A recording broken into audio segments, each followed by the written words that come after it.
mayroon po akong inaayos na DB audio amplifier. Ito guys, bago ito na dumating kahapon, at kahapon ko rin inaayos guys, at ngayon ko lang tatapusin. Kaya nakita po ninyo na ito po ay nakabukas na. Dahil po mayroong nag-request sa akin, mayroon kasi nag-comment na gusto nila makita yung paano mag-voltage sa bias. At ngayon po ay ipakita ko po ito para sa inyo, sa mga nagtatanong. Hindi lang ako nakapag-upload ng video dahil po sa sobra ng busy. Kaya hindi ako nakapag-upload ng video. Ito guys, inayos ko kahapon.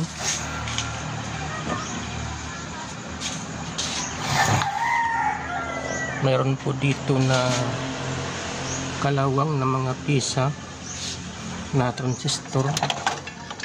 Buksan po natin guys.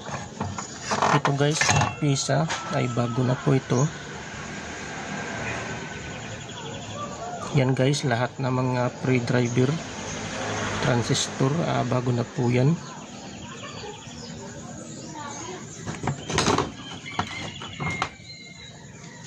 Ito guys, bago na po ito na pre-driver transistor.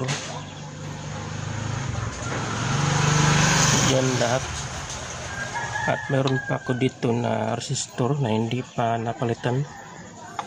Yan guys, yun ang mga kalawang na pisa, resistor tsaka transistor. At ipakita ko po ito sa inyo guys, yung kanyang kalawang na pisa. Ito po, yun ang kanyang mga paa sa transistor. Pag mayroon kayong nakita na kalawang sa kanyang paa, ay dapat yun nang tanggalin at palitan. Ito guys, kasi mayroong nagtatanong. Yan guys, kalawang na siya, at may iba na putol ng paa.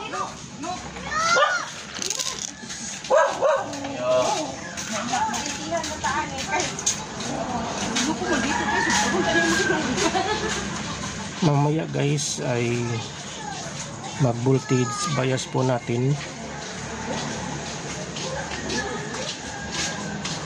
ng dahan-dahan para makita po ninyo.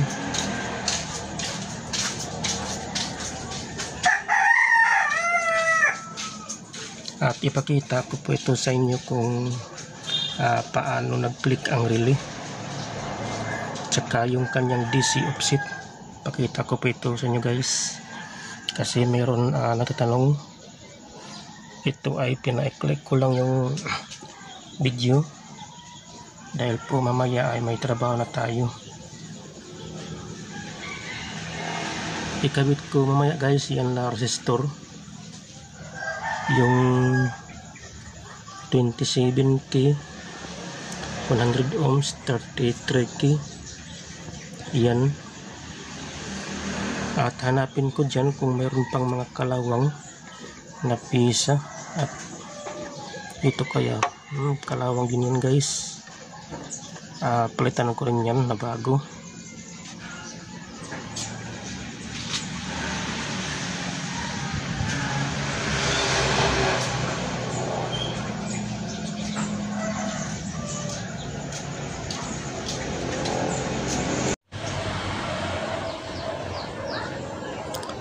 Okay guys, ngayon po ay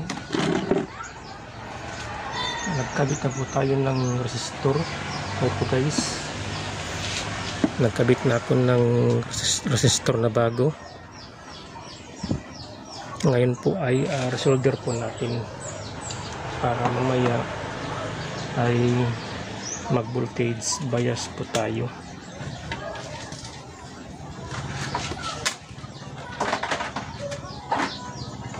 Tsaka yung kapasitor na kalawang ay pinalitan ko ng bago.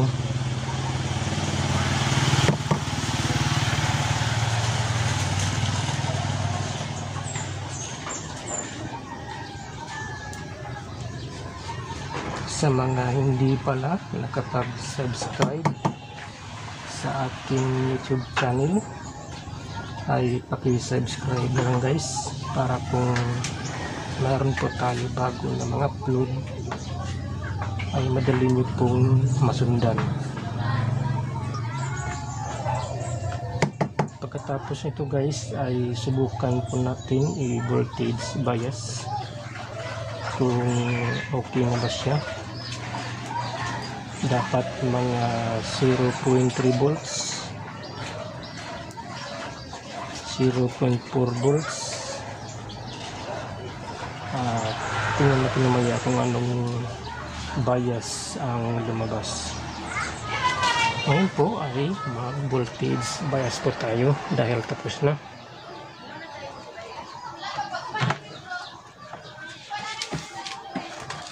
Ito po ang ating digital na tester, digital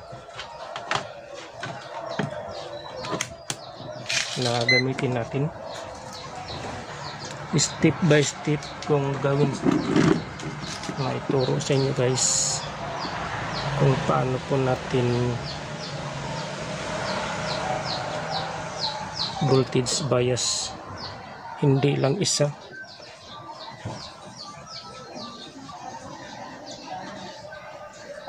Medyo mahirap adjust ng camera guys, wala kasing tagapaghawak.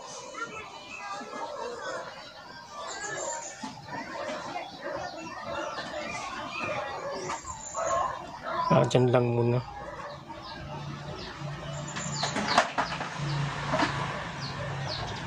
Hindi siya makita. Ito ayun, nakita na siya. Pasensya na guys sa aking salita na Tagalog. Hindi kasi ako Tagalog na sanay. Bisaya lang po tayo guys. Ang importante ay meron akong tinuro para maintindihan po ninyo. Saksak po natin para malaman kung anong resulta. Kahapon ay mayroon akong inaayos na amplifier, DB audio amplifier. Hindi po siya katulad dito guys na amplifier na aking inaayos. Tulad dito guys, kailangan yung voltage bias ay normal 0.3 volts or 0.4 volts, pero yung isa na amplifier na aking inaayos ay akala ko kailangan i-voltage bias, pero hindi pala lahat ng amplifier. Basta ang importante yung amplifier ay na-click yung relay ay okay na pala yun.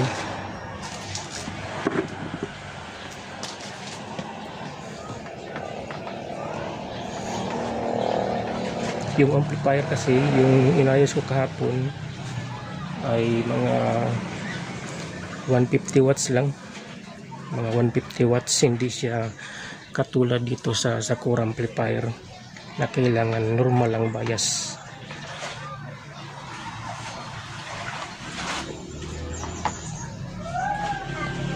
Ngayon ay umpisahan po natin. Nakita nyo man guys, ayun.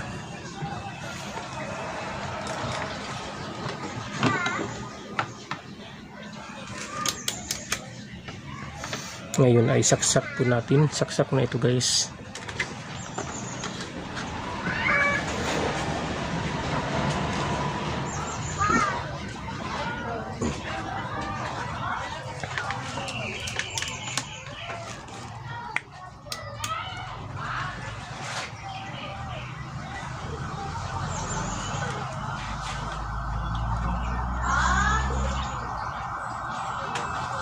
Ayun guys, nakita nyo guys, 0.4 volts. Yun guys, 0.4 volts. Yan. Narinig nyo guys, nag-click ang relay. Ibig sabihin ay okay na ito. Sa ngayon ay ulitin ko guys para maintindihan nyo po. Pero bago po natin isunod yung voltage bias ikalawang step, ay ipakita ko po ito sa inyo guys.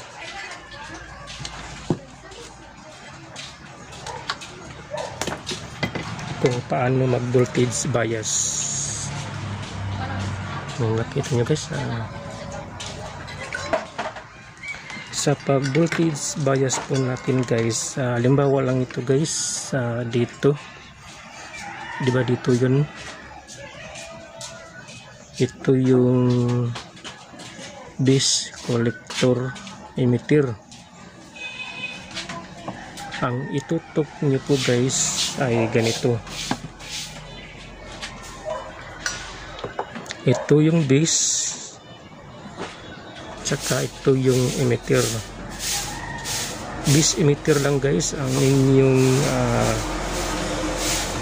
gagamitin na pag voltage bias. Base emitter. Dito rin sa taas, base collector emitter. Base emitter lang yan guys. Base emitter. Tapos ito na digital, pwede po ito na ibaliktad, pero sa multimeter analog ay hindi pwede. Ito yun guys, halimbawa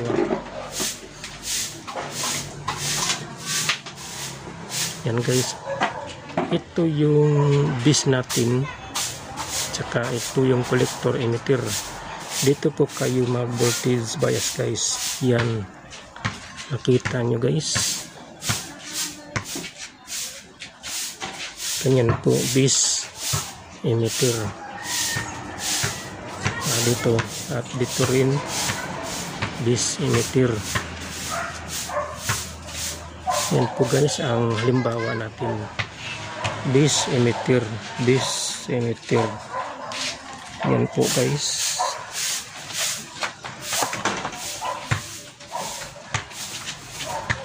Ito yung power output transistor natin, dito. Yan guys. Ngayon ay mag voltage bias tayo ulit.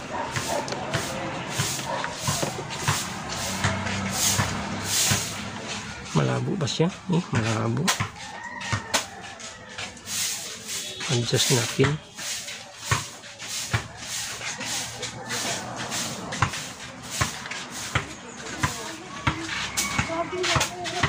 Saksak ulit guys, saksak natin para mag voltage bias.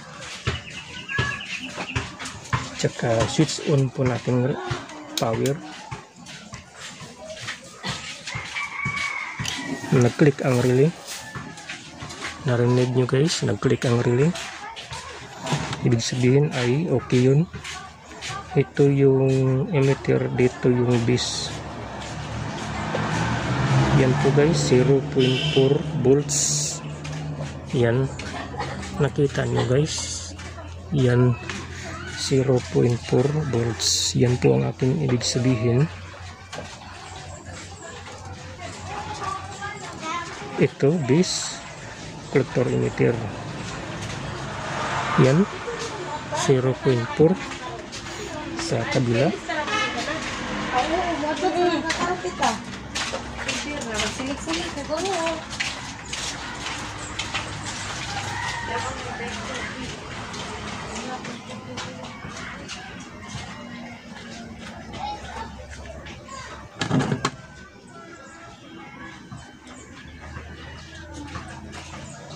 Yun guys, 0.4 volts. Nakita nyo guys, 0.4. Ulitin po natin.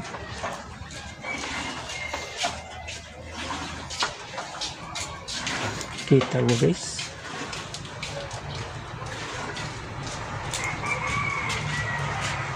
Yan 0.4 volts. Tapos sa itaas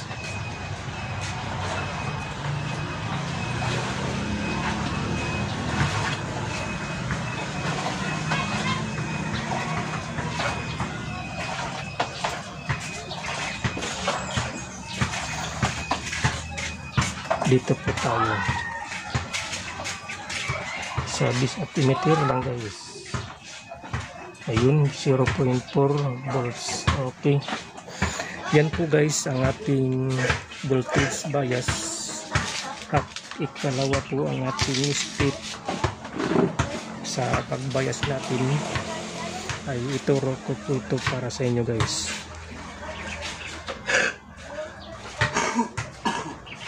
Ulitin po natin.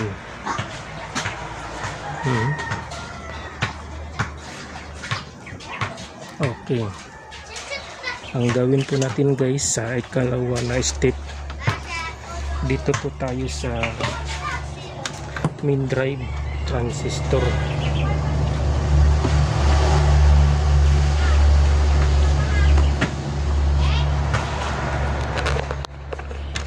Pasensya na guys kung malikot ang ating video. Dito naman po tayo guys sa ikalawa na step ng bias. Ito yung transistor natin, C2073 tsaka E940. Ito guys ay dapat normal. Yan po guys ang ating ikalawa na step sa pag-bias po natin.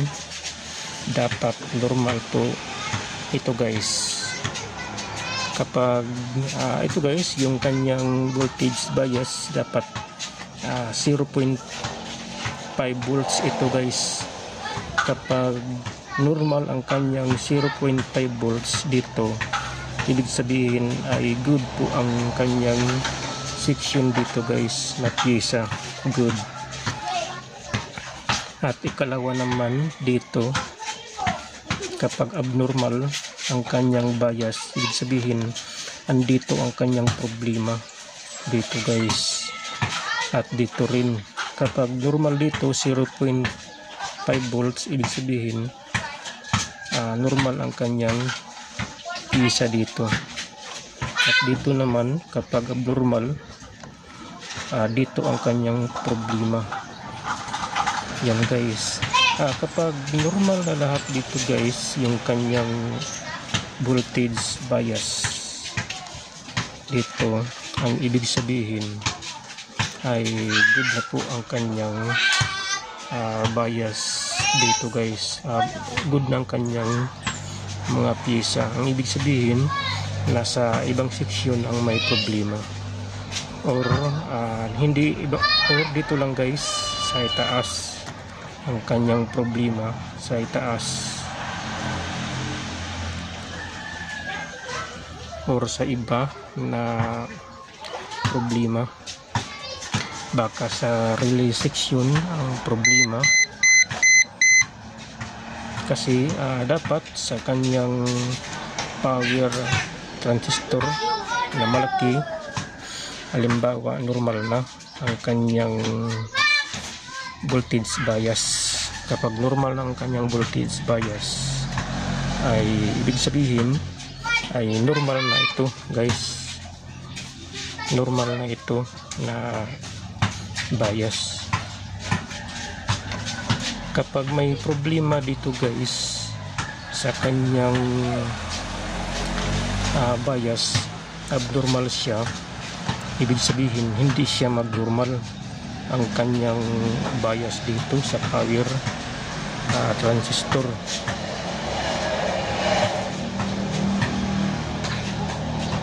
Dapat isang step normal dito na bias dito sa power transistor na malaki, C5198 E1941, dapat normal yan. Pag normal, ibig sabihin normal na dito. Pero kung ikaw ay nagre-repair na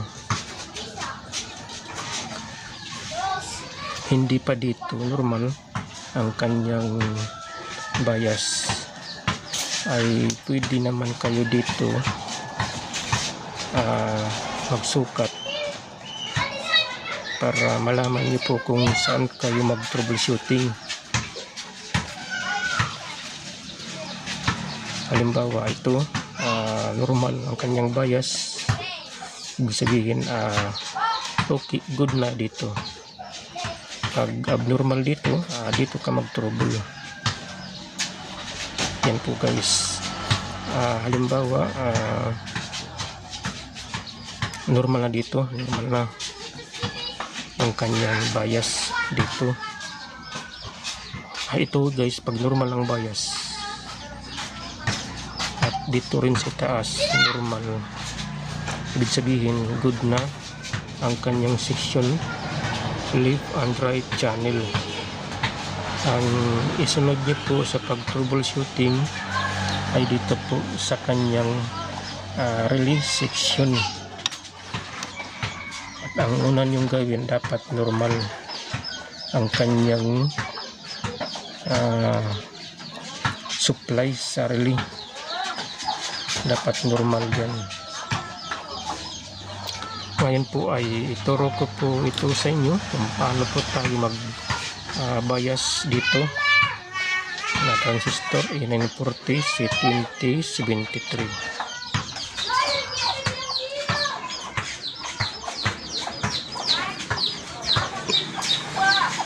Malikot ang ating video guys, na.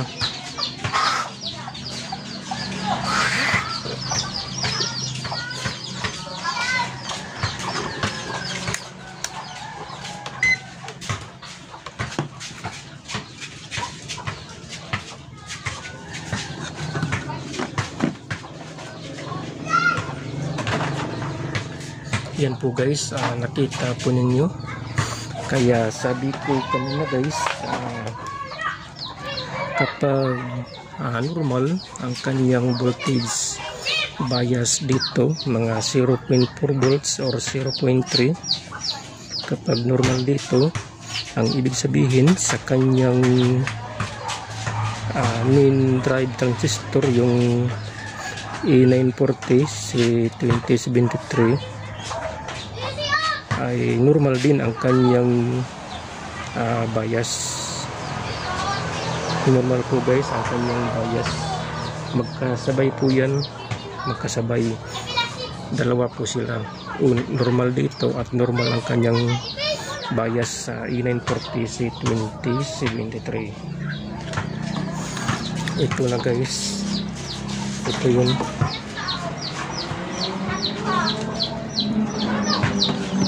Ito guys, ito i-bias po natin.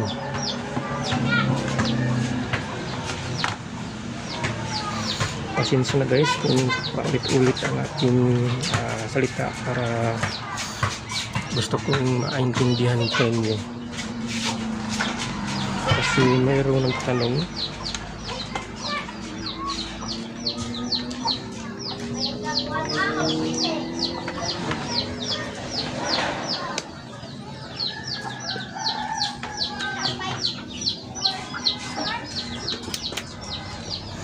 nakasaksak po tayo guys.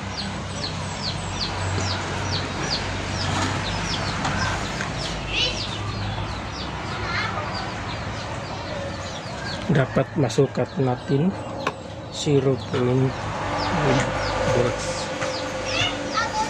0.5 volts ang masukat natin. Yan, naka-switch power na tayo. Ito yun guys, ang kanyang, ito ang ating C2073, dapat masukat natin. Ayan guys, 0.5 volts guys. Palakihin natin.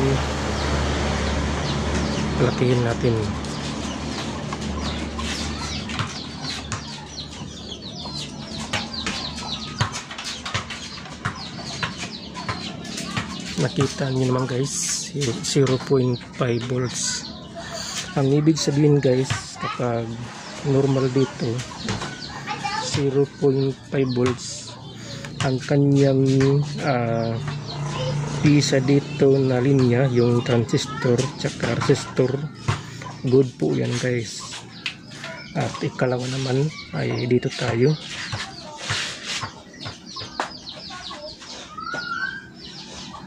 Saan ba yun? Ito mali ang aking pagano. Ito guys, dapat 0.5 volts. Yan po guys, yan po ay E940 na main transistor.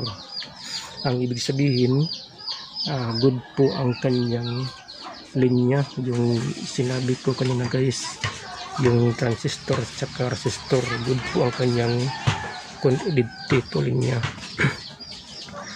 Tapos sunod po natin, sana tayo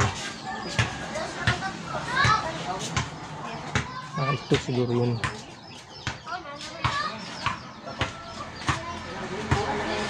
Yun guys, 0.5 volts. Yan po guys, ibig sabihin normal.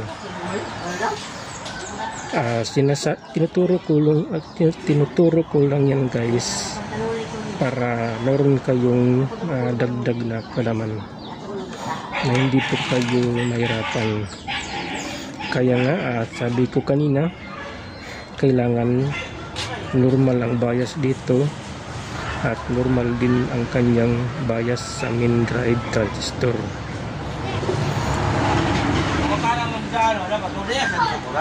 Gagamitin nyo lang guys yung tinuro ko sa inyo dito kapag abnormal pa ang voltage bias dito, kapag abnormal ang kanyang bias. Pwede nyo gagamitin at kung makita po ninyo na abnormal lahat yung kanyang bias dito sa main drive transistor sa 0.5 volts, ibig sabihin lahat po dyan dito andyan ang problema. Okay guys, nakita nyo na ito guys, at mamaya ikabit po natin ang pisa dito para malaman natin na naayos na. At testing po natin sounds mamaya. Ano pa ang ating ituro sa inyo guys? Yung DC offset natin. Sige, turo po natin ang DC offset.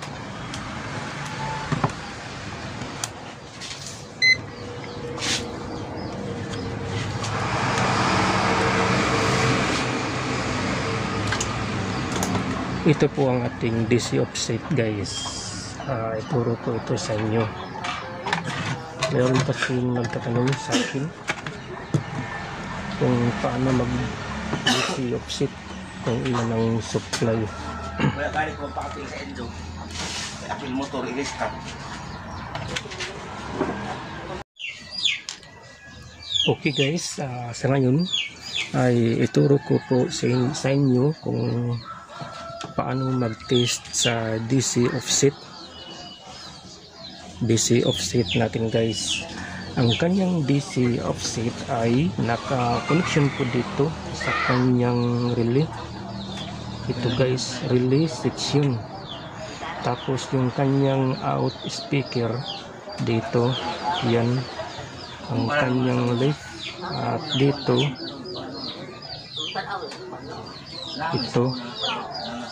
ito ang kanyang DC offset.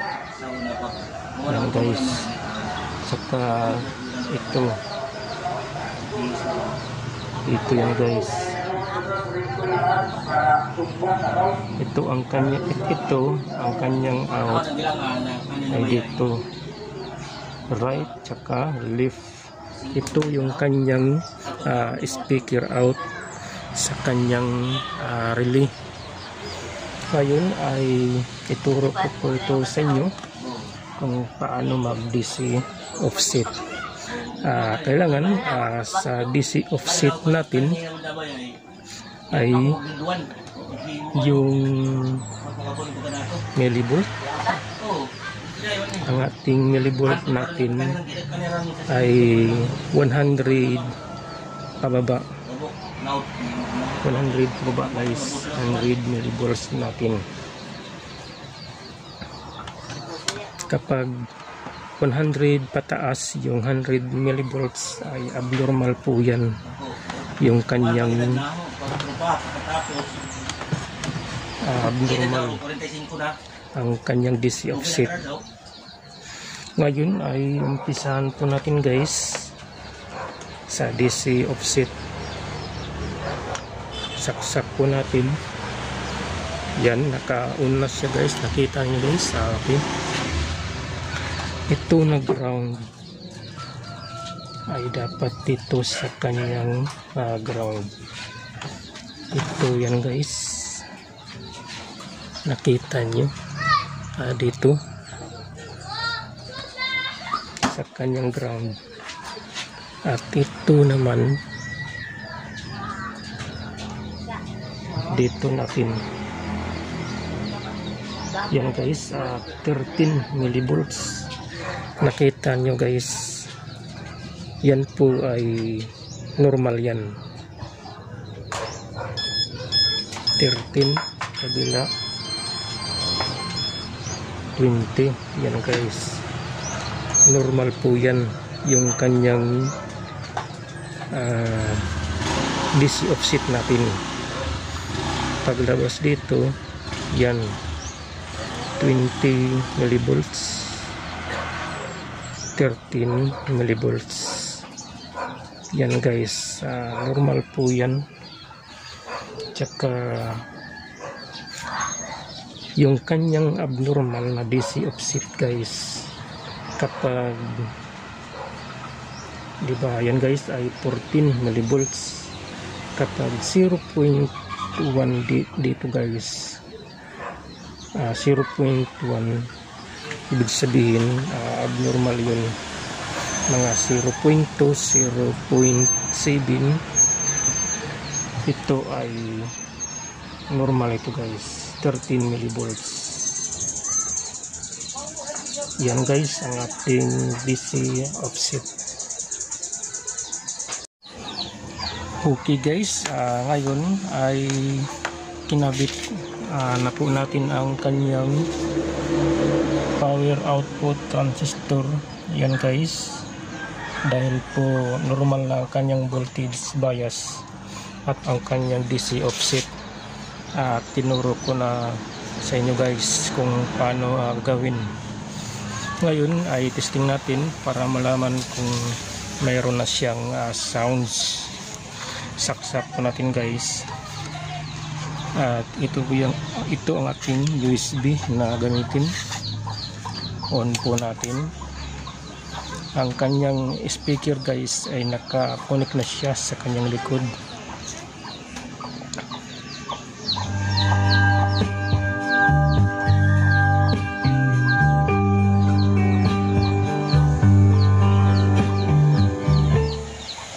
Yan guys, hindi ko pinahaba yung music, baka ma-copyright ko tayo sa ating pag-testing.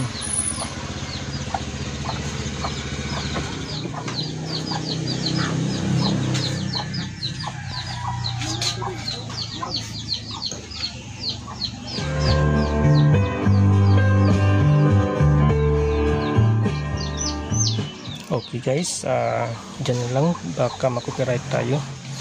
Maraming salamat sa inyong mga panonood.